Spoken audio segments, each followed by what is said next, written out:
The संकेत live. Uttar Pradesh की राजनीति में एक बार फिर वही सवाल खड़ा हो गया है जिसे हर पार्टी समझती है लेकिन खुलकर बोलने से डरती है। ब्राह्मणों की अनदेखी कितनी भारी पड़ सकती है?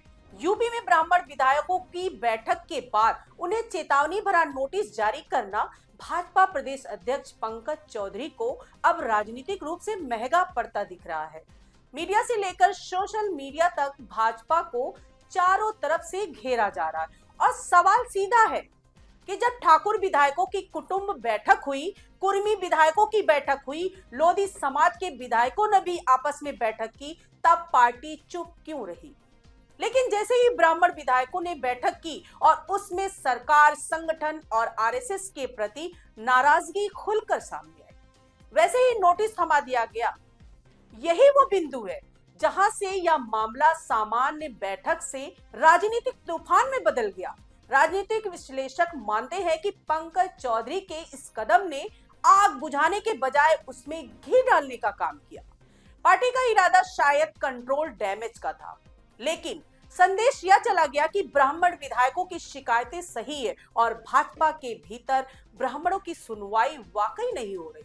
यही वजह है कि अब इस पूरे घटनाक्रम को कुर्मी बनाम ब्राह्मण जैसे जातीय टकराव के फ्रेम में पेश किया जा रहा है, जो आने वाले पंचायत चुनाव से लेकर विधानसभा चुनाव तक भाजपा के लिए खतरे की घंटी है।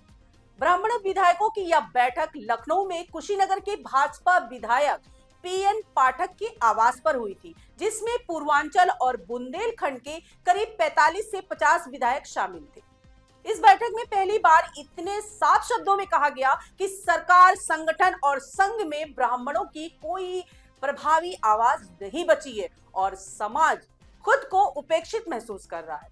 जैसे ही यह बात मीडिया में आई, पूरब से पश्चिम तक ब्राह्मण समाज में बहस शुरू हो गई और विपक्ष को बैठे बैठाए मुद्दा मिल गया।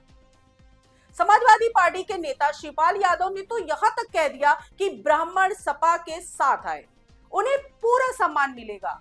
यह बयान ऐसे समय में आया जब भाजपा पहले से ही डैमेज कंट्रोल में उलझी हुई है। वरिष्ठ पत्रकार और राजनीतिक विश्लेषक वीरेंद्र नाथ भट्ट साफ कहते हैं कि पंकज चौधरी ने ब्राह्मण विधायकों की बैठक पर नोटिस जारी कर सेल्फ गोल कर लिया।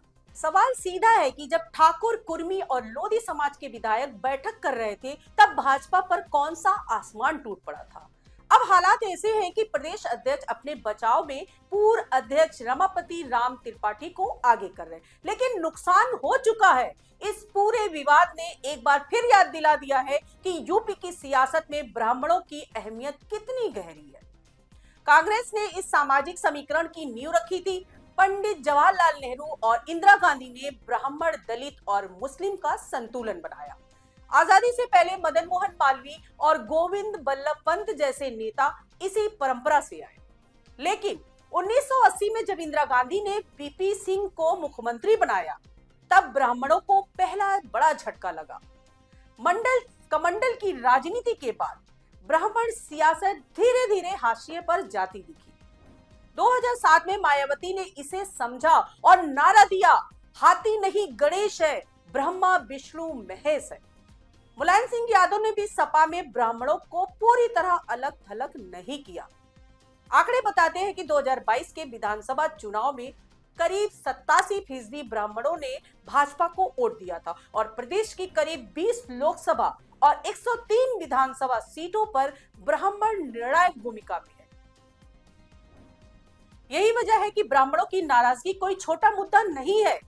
सवाल यह है कि भाजपा समय रहते इसे कंट्रोल कर पाएगी या फिर यह मुद्दा जातीय असंतोष में बदलकर आने वाले चुनाव में बड़ा नुकसान करेगा।